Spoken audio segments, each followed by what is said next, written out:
এজন্য আল্লাহ রাব্বুল আলামিন বলেন, বান্দারে যদি লাঠির কাঁঠাল থেকে বাঁচতে চাও, যদি দুনিয়ার ওই নরক থেকে যদি বাঁচতে চাও, দুনিয়ার সমস্ত বিশৃঙ্খল পরিস্থিতি থেকে যদি বাঁচতে চাও, তাহলে তোমরা পরস্পরের ভেতরে সহযোগিতা বাড়াও। আর তোমরা এমন ভাবে ঐক্যের ভিত্তি স্থাপন করো যেন কোন নাফরমান খোদার গোলাম, কোন নাফরমান যেন মুসলমানের দিকে চোখ রাঙিয়ে থাকাতে না পারে। বলুন সুবহানাল্লাহ। এখন যেই জামানা চলছে এটা হচ্ছে সত্যের ভক্ত, নরমের জম। এই ফিতনার জামানায় আপনাকে যদি কেউ একটা অবৈধভাবে আঙ্গুল প্রদর্শন করে, তাহলে আপনি তাকে 5টা আঙ্গুল প্রদর্শন করবেন। এই ফিতনার জামানায় কেউ যদি আপনাকে অবৈধভাবে আপনাকে একটা গালি দেয়, এই ফিতনার জামানায় আপনি তাকে উল্টা 2টা গালি দিয়ে দিবেন। এই ফিতনার জামানায় কেউ যদি আপনাকে এক থাপ্পড় আপনার গালে দেয়, এই ফিতনার জামানায় আপনি তাকে 2টা থাপ্পড় গালে দিয়ে দিবেন। তাহলে শক্তের ভক্ত, নরমের জম। আপনি যখন শক্ত হয়ে যাবেন, তখন আর কেউ চোখ রাঙিয়ে আপনার দিকে তাকাবে না। বিশৃঙ্খলায় পৃথিবীর সমস্ত অশান্তি থেকে যদি বাঁচতে চাও, এই নরক যন্ত্রণা থেকে যদি বাঁচতে চাও, আল্লাহ রাব্বুল আলামিন বলেন পরস্পর সহযোগিতা বৃদ্ধি করো আর ঐক্যের ভিত তোমরা মজবুত করো। বলুন সুবহানাল্লাহ। আজকে আমরা ছোট ছোট বিষয় নিয়ে আমরা ফিতনা করি। আমি রাষ্ট্রীয় সামাজিক ফিতনার কথা বাদে দিলাম, ধর্মীয় ফিতনার দিকে আসেন। সাধারণ পাবলিক প্রশ্ন করে, হুজুর আপনি বলেছেন একটা, ওই হুজুর বলেছে আরেকটা, মানবো কোনটা? হুজুর এক হুজুর বলেছে হাত এখানে বাঁধতে হবে, আরেক হুজুর বলেছে হাত এখানে বাঁধতে হবে, আরেক হুজুর বলেছে হাত আরেকটু নিচে বাঁধতে হবে। বাঁধবো কোথায়? এরপরে আরো অসংখ্য ফিতনা আছে। হুজুর রোজা কি একদিন আগে রাখবো না পরে রাখবো? হুজুর ঈদ কি একদিন আগে করবো না পরে করবো? হুজুর তারাবির নামাজ কি 8 রাকাত করবো না 20 রাকাত করবো? হুজুর ঈদের নামাজে তাকবীর কি 6টা দিব না 12টা দিব? হুজুর জানাজার নামাজে 4 তাকবীরে পড়বো না 8 তাকবীরে পড়বো? হুজুর নবীকে কি সালাম দাঁড়িয়ে দিব না বসে দিব? হুজুর ফাতিহা দিয়ে খাবো নাকি ফাতিহা ছাড়া খাবো? হুজুর মিলাদুন নবী পালন করবো না সিরাতুন নবী পালন করবো? এভাবে করে অসংখ্য ফিতনা আমাদের সমাজে ধর্মীয়ভাবে প্রচলিত আছে। এই সামাজিকভাবে প্রচলিত ধর্মীয় ফিতনাগুলোকে যদি আপনি ট্যাকেল দিতে না পারেন, তাহলে এমন বিপর্যয়ের সম্মুখীন হয়ে যাবেন, যাওয়ার সময় ঈমান নিয়ে যাওয়াটাও আপনার জন্য আমার জন্য কঠিন। এজন্য আল্লাহ রাব্বুল আলামিন বলেন, আল ফিতনাতু আশাদ্দু মিনাল কাতলি। বান্দারে একজন মানুষকে হত্যা করলে যতটুকু না পাপ হয়, একজন মানুষকে হত্যা করলে যতটুকু না অপরাধী হও, একজন মানুষকে হত্যা করলে যতটুকু না গুনাহগার হও, সমাজে রাষ্ট্রীয়ভাবে, সামাজিকভাবে, ধর্মীয়ভাবে, অপসংস্কৃতিভাবে, প্রযুক্তির ভাবে যদি তুমি কোনো না কোনো ভাবে সমাজে ফিতনা ছড়িয়ে দাও, ওই ফিতনার কারণে আল্লাহ রাব্বুল আলামিন হত্যার চেয়েও জঘন্যতম গুনাহ তোমার আমলনামায় লিখে দিবে। বলুন নাউজুবিল্লাহ। একজন মানুষ হত্যা করলে যতটুকু না গুনাহ, তার চাইতে বেশি গুনাহ সমাজে ফিতনা ছড়িয়ে দেওয়া। সমাজে কি ছড়িয়ে দেওয়া? ফিতনা ছড়িয়ে দেওয়া। নামাজ আপনি এখানে বানলেও হবে, এখানে বানলেও হবে, এখানে বানলেও হবে।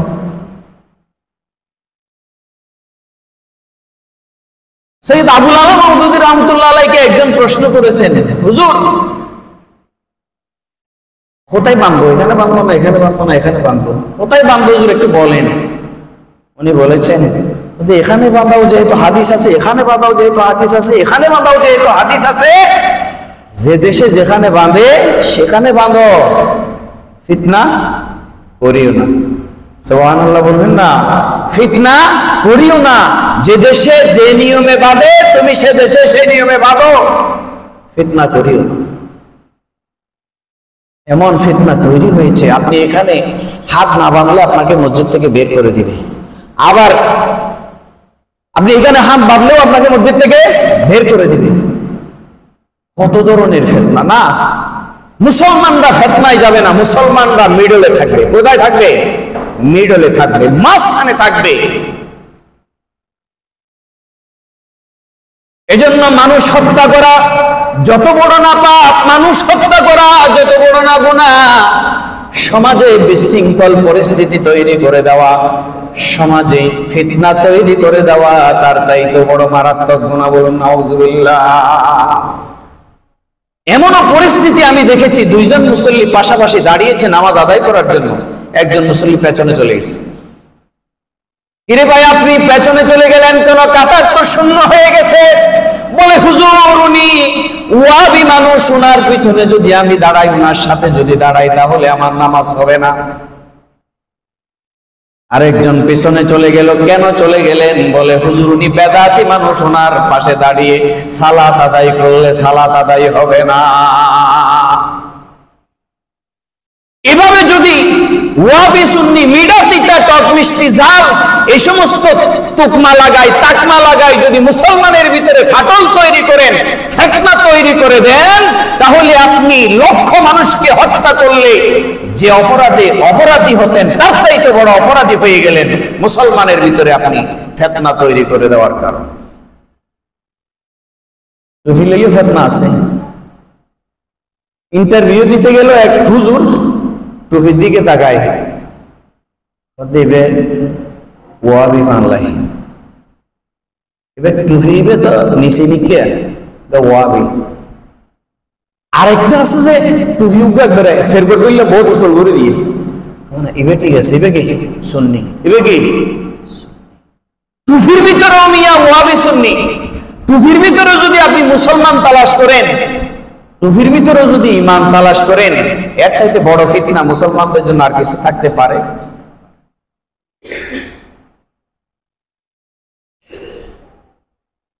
তাহলে এই যে আমি ফিতনা তৈরি করে দিচ্ছি, আল্লাহ রাব্বুল আলামিন বলেন আল ফিতনাতু আশাদ্দু মিনাল কাতাল, সমাজে বিশৃঙ্খল পরিস্থিতি তৈরি করে দেওয়া, ফিতনা তৈরি করে দেওয়া, এটা মুসলমানদের কাজ নয়, এটা মুনাফিকদের কাজ। কিসের কাজ? মুনাফিকদের কাজ। আল্লাহ রাব্বুল আলামিন বলেন হাসিবান নাসু আইয়ুতরাকু আইয়াকুলু আমান্না ওয়া হুম লা ইফতানুন। কিছু ফিতনা আমরা তৈরি করি। একটা ফিতনার অর্থ হচ্ছে বিশৃঙ্খলা তৈরি করা, মারামারি তৈরি করা, কাটাকাটি তৈরি করা, হিংসা বিদ্বেষ তৈরি করা। আরেকটা ফিতনার মানা হচ্ছে পরীক্ষা করা। আরেকটা ফিতনার মানা কি? পরীক্ষা করা, এক্সামিনেশন নেওয়া। আল্লাহ রাব্বুল আলামিন বলেন হাসিবান নাস, মানুষ হিসাব করে, ধারণা করে, আইয়ুতরাকু, তাকে ছেড়ে দেওয়া হবে, আইয়াকুলু, সে যদি বলে আমান্না, আমি ঈমান এনেছি, ওয়া হুম লা ইফতানুন, তাকে পরীক্ষা করা হবে না, ফিতনাতে ফেলা হবে না। এটা যদি মনে করে তাহলে সে বুকার স্বর্গে বাস করছে। আল্লাহ রাব্বুল আলামিন বলেন ওয়ালাকাদ ফাতান্নাল্লাযীনা মিন قبلهم فليعلمن الله الذين صدقوا وليعلمن الكاذبين। আল্লাহ রাব্বুল আলামিন বলেন ওয়ালাকাদ ফাতান্নাল্লাযীনা মিন ক্বাবলিহিম, অবশ্যই আমি তোমাদের পূর্বে যারা ছিল তাদেরকেও আমি পরীক্ষা করেছি, এক্সামিনেশন নিয়েছি। ফালিয়া'লামান্নাল্লাহুল্লাযীনা সাদাকু, এটা জানার জন্য যে ব্যক্তি বলেছে আমি ঈমান এনেছি, ওই ঈমানের উপরে কে সত্যবাদী, ওয়ালা ইয়া'লামান্নাল কাযিবিন, আর কে মিথ্যাবাদী। এই বিষয়টা শিওর হওয়ার জন্য আমি আল্লাহ রাব্বুল আলামিন আমার বান্দাদেরকে পরীক্ষা করি। বলুন সুবহানাল্লাহ। তাহলে ফিতনার এই যে ফিতনা থেকে আপনি বাঁচবেন কিভাবে? বাঁচার এক নাম্বার উপায় হচ্ছে মুসলমানরা পরস্পরকে সহযোগিতা করবে। কোন সমস্যা হলে সমাধানের জন্য এক জায়গায় বসবে এবং মুসলমানের ভেতরে ঐক্যের ভিত তৈরি করবে। সহযোগিতা করা, ইসলাহের জন্য বসা এবং ঐক্য তৈরি করা, এই তিনটা কাজের সমন্বয় হলে মুসলমানদেরকে কোনো ফেরকা গ্রাস করতে পারবে না। এক নাম্বার। আল্লাহর হাবিব সাল্লাল্লাহু আলাইহি ওয়াসাল্লাম বলেন ফিতনার ধরন কেমন হবে? قال النبي صلى الله عليه وسلم إن بين يدي الساعة إن بين يدي الساعة فتنا كأنها قطع الليل المظلم يصبح الرجل فيها مؤمنا ويمسي كافرا ويبيع فيها أقوام خلاقهم بعرض من الدنيا। আল্লাহর পয়গম্বর বলেন কেমন হবে ফিতনার ধরন? আল্লাহর পয়গম্বর বলেন এমন ভাবে ফিতনা আমার উম্মতের ভেতরে ছড়িয়ে পড়বে, রাশি রাশি ফিতনা ছড়িয়ে পড়বে। কোন মুসলমান সে দিনের বেলা মুসলমান ছিল, সকাল বেলা সে কাফের হয়ে উঠবে, এমন ফিতনা আমার উম্মতের ভিতরে বিরাজ করবে।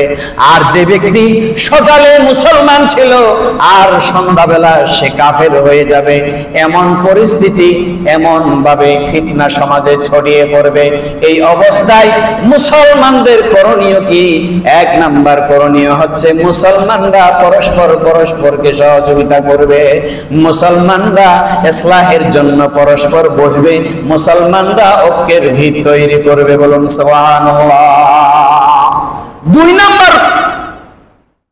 দুই নাম্বার মাধ্যম হচ্ছে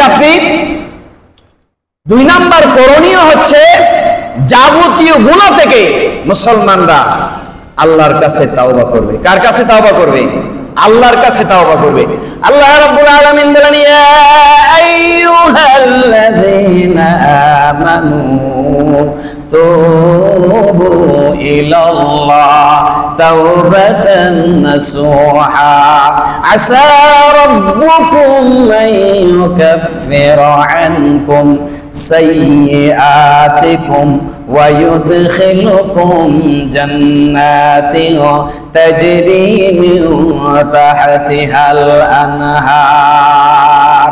আল্লাহ রাব্বুল আলামিন ডাক দিয়ে বলেন ইয়া আইয়ুহাল্লাযীনা আমানু, ও ঈমানদার বান্দারা, তুবু ইলাল্লাহ, আল্লাহর কাছে তাওবা করো, ফিরে আসো, তাওবাতান নাসুহা, যেভাবে তাওবা করার প্রয়োজন।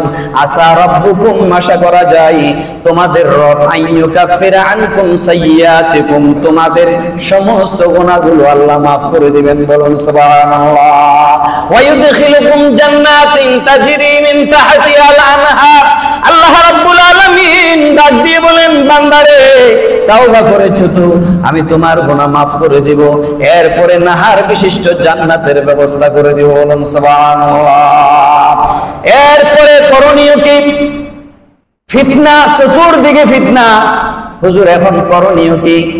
আল্লাহ রাব্বুল হাবিব সাল্লাল্লাহু আলাইহি ওয়াসাল্লাম বলেন এরপরে করণীয় হচ্ছে আল্লাহ রাব্বুল আলামিন যে নির্ধারিত ফয়সালা দিয়েছেন এই ফয়সালার উপরে সন্তুষ্ট থাকা। বলুন সুবহানাল্লাহ। আমি যেটা কল্যাণ মনে করছি আমার আল্লাহ সেটাতে কল্যাণ রাখে নাই, আবার আমি এমন বিষয়ে অকল্যাণ মনে করছি যেটাতে আল্লাহ আমার জন্য কি রেখেছেন? কল্যাণ রেখেছেন। আল্লাহ রাব্বুল আলামিন বলেন ফাআসা তাকরাহু শাইআন ওয়া ইয়াজআলাল্লাহু ফি খায়রান কাসীরা। আল্লাহ বলেন হয়তো তোমরা এমন কোন বিষয়কে অপছন্দ করবে যাতে আল্লাহ রাব্বুল আলামিন অপরিমিত কল্যাণ নিহিত রেখেছেন। বান্দা যেটাকে অকল্যাণ মনে করো, আল্লাহ রাব্বুল আলামিন বান্দার জন্য ওই বিষয়ে কল্যাণ নিহিত রেখেছেন। এজন্য আল্লাহ বান্দার জন্য যেটা ফয়সালা করে দেন, যেটা নির্ধারিত করে দেন, ওই বিষয়ের উপর যদি আপনি ইস্তেকামত থাকতে পারেন তাহলে আপনি দুনিয়ার ফিতনা থেকে বেঁচে যাবেন। বলুন সুবহানাল্লাহ। আল্লাহ যেটা তাকদীরে রেখেছে এটার উপর আপনাকে ইস্তেকামত থাকতে হবে, তাহলে আপনি ফিতনা থেকে বেঁচে যেতে পারবেন। এরপরে এই ফিতনা হওয়ার পেছনে আল্লাহ রাসূল যে ভবিষ্যৎবাণী করেছে ওই ভবিষ্যৎবাণীগুলোকে আপনাকে আঁকড়িয়ে ধরতে হবে। আল্লাহর হাবিব সাল্লাল্লাহু আলাইহি ওয়াসাল্লাম বলেন তারাকতু ফীকুম আমরাইন লা তাদিল্লু মা তামাসসাকতুম বিহিমা কিতাবাল্লাহ ওয়া সুন্নাতা রাসূলি। আল্লাহর পয়গম্বর বলেন উম্মতরে আমি দুইটা প্রেসক্রিপশন তোমাদের জন্য রেখে যাচ্ছি, একটা হচ্ছে আল্লাহর কোরআন, দ্বিতীয় নাম্বার হচ্ছে আমার সুন্নাহ। এই দুইটা যতদিন পর্যন্ত আঁকড়ে ধরবে ততদিন পর্যন্ত কোন ফিতনা তোমাকে গ্রাস করতে পারবে না। বলুন সুবহানাল্লাহ। এখন আমাদের তো রাসূলের তরিকা ভালো লাগে না, ফিরের তরিকা ভালো লাগে, হ্যাঁ? রাসূলের তরিকা ভালো লাগে না, নেতার তরিকা ভালো লাগে। রাসূলের তরিকা ভালো লাগে না, নেত্রীর তরিকা ভালো লাগে। আপনি কি মুমিন? যে ব্যক্তির হৃদয়ে রাসূলের তরিকা ভালো লাগে না, যে ব্যক্তির অন্তরে রাসূলের তরিকা ভালো লাগে না, সে ব্যক্তি যতই বলুক আমি মুসলমান, আমি মুমিন, কিন্তু রাসূলের হাদিস মোতাবেক সে মুমিন নয়। এজন্য নেতার তরিকা নয়, পীরের তরিকা নয়, নেত্রীর তরিকা নয়, মুহাম্মদ রাসূলুল্লাহ সাল্লাল্লাহু আলাইহি ওয়াসাল্লাম যেই তরিকা আপনার জন্য আমার জন্য রেখে গিয়েছেন ওই তরিকায় থাকেন তো আল্লাহ আপনাকে আমাকে ফিতনা থেকে বাঁচিয়ে দিবেন। বলুন সুবহানাল্লাহ। এরপরে আল্লাহ রাব্বুল আলামিন বলেন বান্দারে ইয়া আইয়ুহাল্লাযীনা আমানু আতিউল্লাহ ওয়া আতিউর রাসূল ওয়া উলিল আমরি মিনকুম ফাইন তানাযা'তুম ফি শাইইন ফারুদ্দুহু ইলাল্লাহি ওয়া রাসূলিহি। আল্লাহ রাব্বুল আলামিন বলেন বান্দারে ফিতনা থেকে যদি বাঁচতে চাও তাহলে আমার ইতাআত করো, আমার রাসূলের ইতাআত করো। আর যারা তোমাদের উপরে দ্বীনের বিষয়ে নেতৃত্ব দান করবে, দ্বীনের বিষয়ে নেতৃত্ব দান করবে তাদের ইতাআত করো। এই ইতাআত করতে গিয়ে ফাইন তানাযাতুম ফি শাইইন, এই ইতাআত করতে গিয়ে যদি তোমরা পরস্পরের ভেতরে ঝামেলা লেগে যায়, ঝগড়া ফাসাদ লেগে যায়, যদি ফিতনা তৈরি হয়ে যায় ফারুদ্দুহু ইলাল্লাহি ওয়া রাসূলি, তাহলে ওই নেতার নেতৃত্ব বাদ দাও, ওই নেতার পথ বাদ দাও, কেবলমাত্র আল্লাহ এবং আল্লাহর রাসূলের পথে ফিরে যাও। বলুন সুবহানাল্লাহ। প্রিয় হাজরিন, আপনার নেতা আপনার পীর যদি রাসূলের তরিকা অনুযায়ী না চলে, কোরআন এবং হাদিসের প্রেসক্রিপশন অনুযায়ী যদি না চলে, তাহলে তাকে বর্জন করুন। ফারুদ্দুহু ইলাল্লাহি ওয়া রাসূলিহি, এগুলো বাদ। আমার আছে কে? আল্লাহ, আমার আছে আল্লাহর রাসূল। এরপরে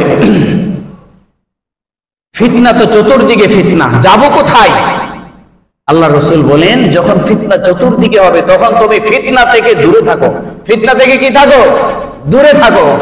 আল্লাহর হাবিব বলেন ক্বালান নাবিয়্যু আফদালুস সালাতি ওয়াস সালাম সাতাকুনু ফিতানুল কায়দু ফিহা খায়রুম মিনাল কায়দ।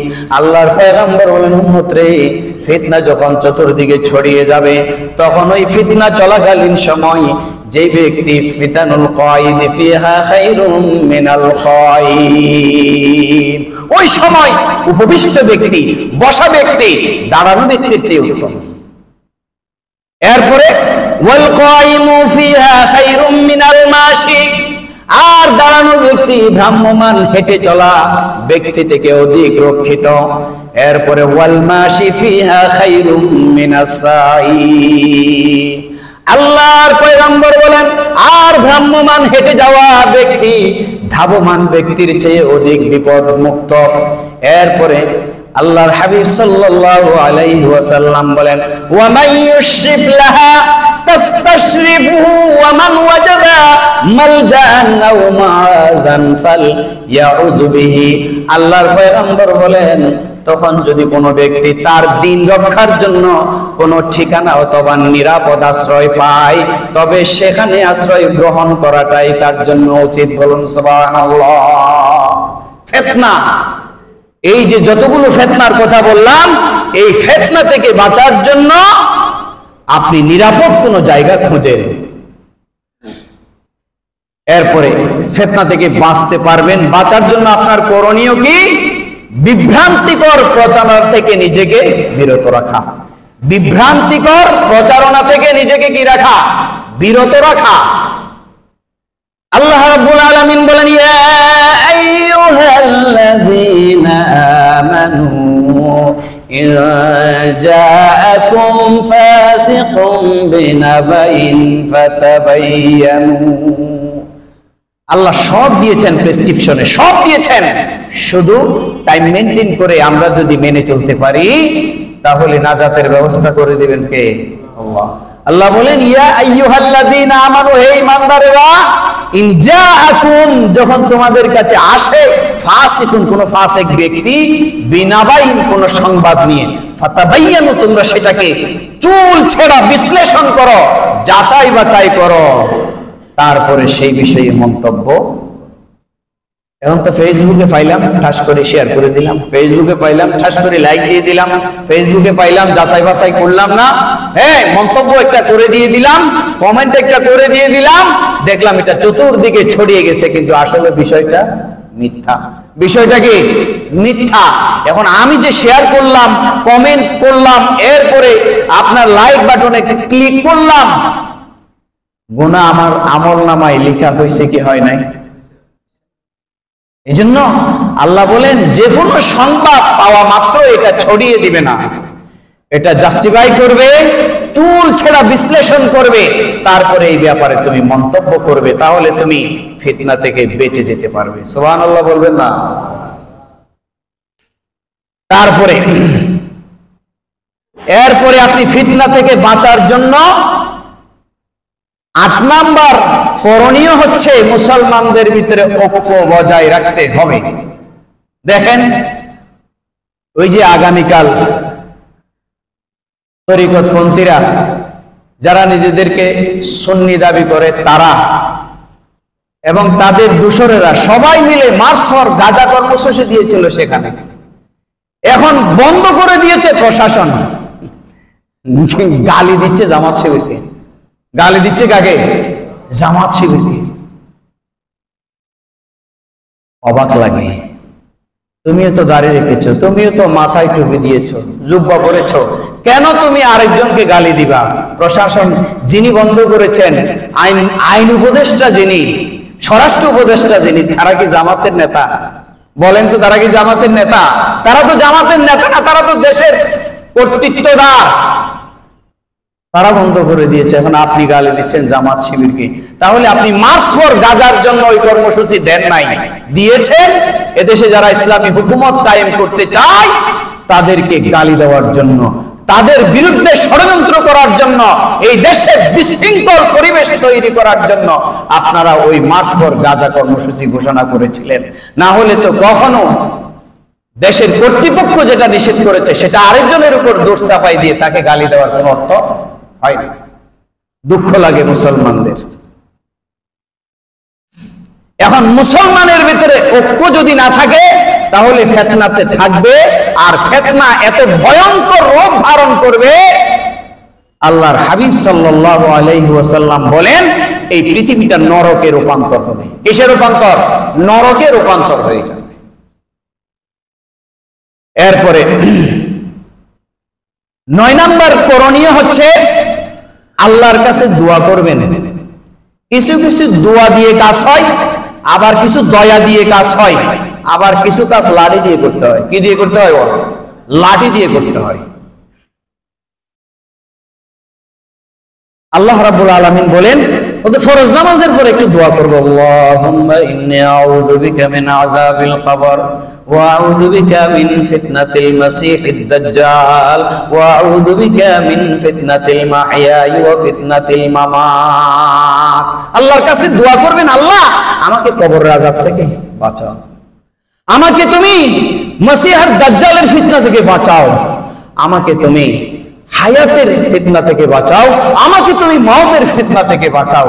এভাবে দোয়া করতে হবে কার কাছে? আপনারা কি মনে কষ্ট পেয়েছেন? দোয়া করতে হবে কার কাছে? এখানে মেম্বার এখান থেকে এমন কিছু কথা বলতে হবে যেটা আমাদের সংশোধনী আসে। আজকে মনে করেন আমাদের ভেতরে যদি ছোটখাটো বিষয়গুলো যদি আমরা পায়ের তলায় দিয়ে যদি আমরা ঐক্যবদ্ধ হতে না পারি, তাহলে বাংলার মুসলমানের কপালে শনির দশা আছে। কিসের দশা আছে? শনির দশা আছে। এই জন্য ওই যে আগে বলেছিলাম, হাত এড়ে বান্ধব না এড়ে বান্ধব, এড়ে বান্ধব না এড়ে বান্ধব, রোজা একদিন আগে রেখম না পরে রেখম, ঈদ একদিন আগে ঘুরলাম না পরে ঘুরলাম, রাসূলের সালাম দিয়ে দিম না বই দিম, মিলাদুন নবী ঘুরলাম না সিরাতুন নবী ঘুরলাম, এই সমস্ত ফাতিহা দিয়ে খাইম না ফাতিহা নদী খাইম, হ্যাঁ টুপি একটু চিকন না মোটা, টুপি একটু উচল না নিচে, এই সমস্ত বিষয়গুলো বিবেচনা করে যদি আমরা ফিতনা তৈরি করি তাহলে ক্ষতি হবে আমাদের না বিধর্মীদের? আপনারা বলেন, ক্ষতি হবে আমাদের না বিধর্মীদের?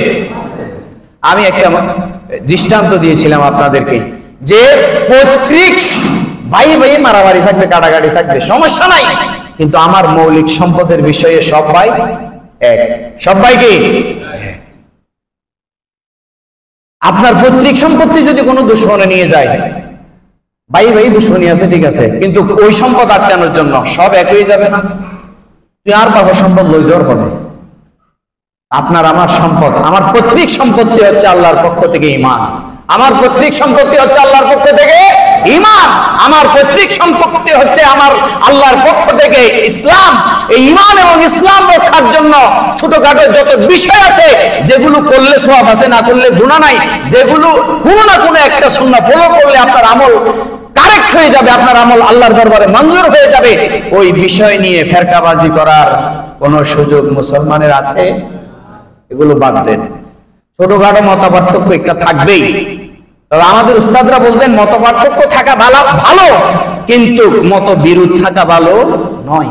মতপার্থক্য মানে আপনি একটা বলছেন আমি একটা বলছি, দুজন কাছাকাছি আছি, কিন্তু মতবিরোধ মানে হচ্ছে লাঠি আপনি একটা নিয়েছেন আমি একটা নিয়েছি, আপনি আমার মাথায় মেরেছেন আমি আপনার মাথায় মেরেছি, এটার নাম কি?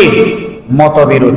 এই জন্য ছোটখাটো বিষয়গুলো আল্লাহর ওয়াস্তে এগুলো পায়ের তলায় দিই, বৃহৎ স্বার্থে মুসলমানদেরকে এখন ঐক্য হতে হবে।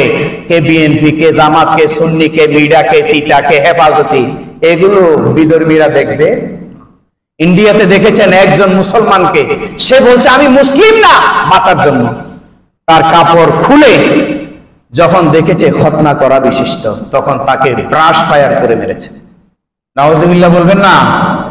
প্যারা হাজিরিন, এই সময় বেশি দূরে নয়, যদি বাংলার মুসলমানরা যদি ঐক্য হতে না পারে তাহলে আপনার মুখে দাড়ি আছে কি নাই, আপনি জুব্বাওয়ালা না দাড়িওয়ালা না টুপিওয়ালা, আপনি কোন দল করেন এটা তারা দেখবে না, দেখবে আপনার ভিতরে ঈমান আছে কিনা, দেখবে আপনি মুসলমান কিনা, আপনার সুন্নতে খতনা আছে কিনা, এটা দেখে আপনাকে ওরা নির্যাতন করে নিষ্পেষণ করে আপনাকে দুনিয়া থেকে চিরবিদায় করবে।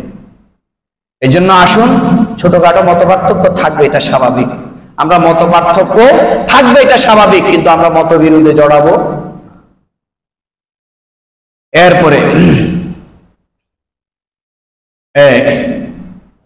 এরপরে করণীয় হচ্ছে যে ধীর স্থিরতা অবলম্বন করা।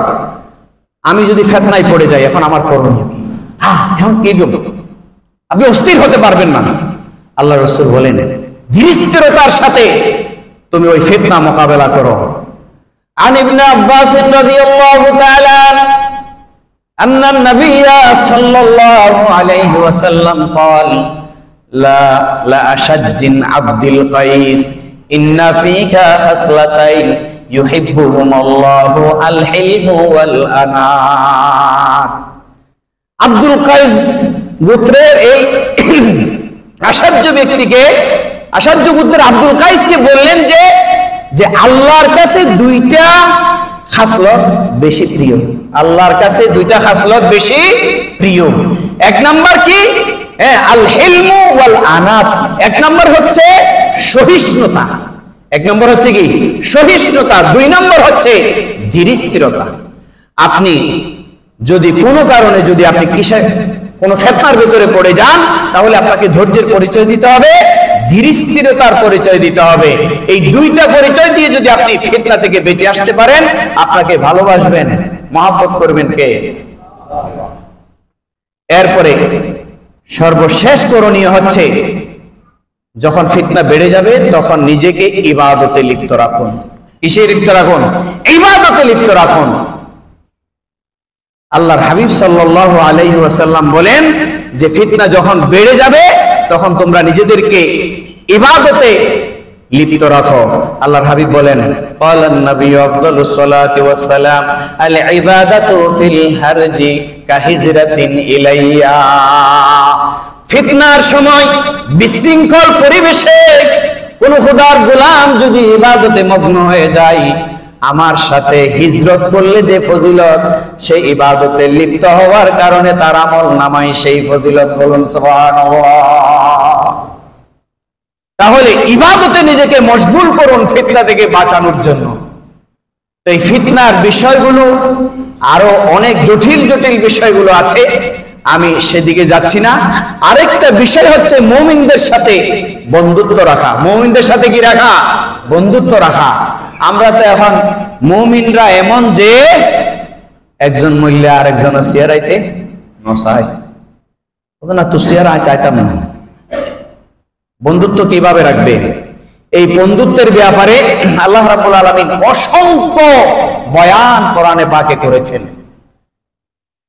মুসলমান মুসলমানের ভিতরে, মুমিন মুমিনের ভিতরে যদি বন্ধুত্বের সম্পর্ক তৈরি করা যায়, তাহলে ফিতনা থেকে বাঁচিয়ে দিবেন কে? আল্লাহ। আসুন আমরা মুমিনরা মুমিনদের বন্ধু হই। কোরআন শরীফে এসেছে, আপনি যদি মুমিন ছাড়া অন্য কাউকে বন্ধু বানান, সে আপনার সাথে মুখে কথা বলবে, অন্তর থেকে কথা বলবে। আপনার ওর মুখে যা আছে তার চাইতে বেশি খারাপই আছে আপনার বিষয়ে তার অন্তরে। এটা কার কথা? আল্লাহর কথা। সুতরাং মুমিন হয়ে মুমিনকে বন্ধু বানান। ওয়াবি সুন্নি মিডা তিতা টক মিষ্টি জাল এগুলো বাদ দেন। কে হেফাজতি, কে জামাতি, কে ওয়াবি, কে সুন্নি, এগুলো সব বাদ দেন। সব বাদ দিয়ে আমরা লা ইলাহা ইল্লাল্লাহু মুহাম্মাদুর রাসূলুল্লাহ সাল্লাল্লাহু আলাইহি সাল্লাম এই কালিমার ভিত্তিতে যদি মুসলমানরা যদি এক এবং নেক থাকতে পারে, তাহলে পৃথিবীর কোনো ফিতনা মুসলমানকে গ্রাস করতে পারবে না। আল্লাহ আমাদেরকে সেই তৌফিক দান করুন। সকলে বলি আমিন। ওয়া আখির দাওয়ানা আলহামদুলিল্লাহি রাব্বিল আলামিন। আসসালামু আলাইকুম ওয়া রাহমাতুল্লাহি ওয়া বারাকাতুহু।